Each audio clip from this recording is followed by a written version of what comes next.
මම වගේ ඔයාලට ගෙදරටත් සල්ලි ගහකුයි සල්ලි වැඩකුයි පැල කරගමුද? ඇත්තටම මේවා ගෙයක් හදන්නත් ඉස්සෙල්ලා ඉඩම සුදුසු තැන්වල පැල කරලා හදාගත්තොත් පදිංචි වෙන දවසින් වල සල්ලි තමයි ඔයාලට ලැබෙන්නේ.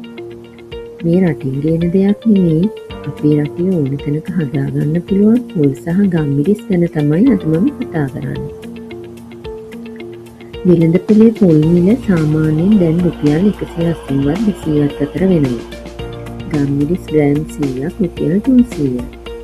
ඉතින් පොල් ගස් තුනකුයි ගම්මිරිස් වැල් කීපයකුයි හදාගත්තනම් ගෙදර ප්‍රයෝජනයටත් අරගෙන ටිකක් අලෙවි කරගන්නත් පුළුවන්.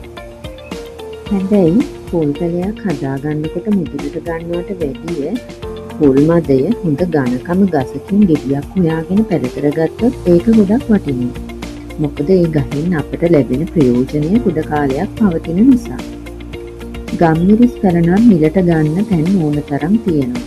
මම හදලා තියෙන්නේ පැණිමොර කියන ගම්මිරිස් වර්ගය. හොඳ වැලකින් පැල හදාගන්නත් පුළුවන්. මේ තියෙන්නේ මම හිතුවක පොල් සහ ගම්මිරිස් පළදාන.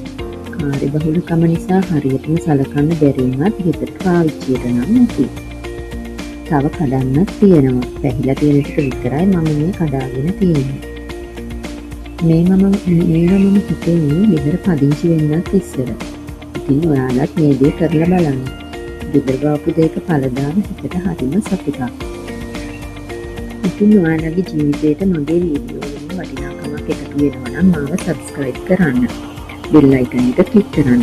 like කරන්න, share කරන්න. ඉතින් එන්නම් තවත් අලුත් වීඩියෝ එකකින් හමු වෙමු. හැමදාම සතුටින් ඉන්න. මේ අපේ ගෙදර.